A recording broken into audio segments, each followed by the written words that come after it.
আজকের সমাবেশ আপনি কতটা সফল বলে আপনি মনে করেন? আজকে যে সমাবেশ এটা ছিল একটা সমাবেশ, কিন্তু এটা মহা সমাবেশে রূপ লাভ করেছে।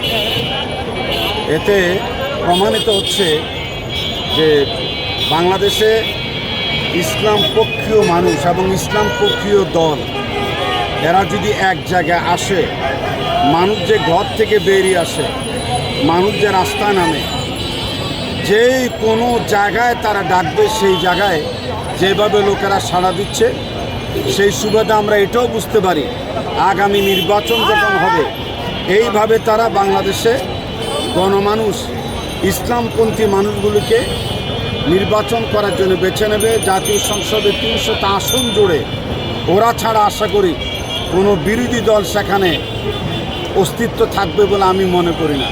আজকে সমাবেশ যেমন সফল হয়েছে 100-এ 100, এরকম নির্বাচনটা ইসলামের ব্যানারে সফল হবে ইনশাআল্লাহ।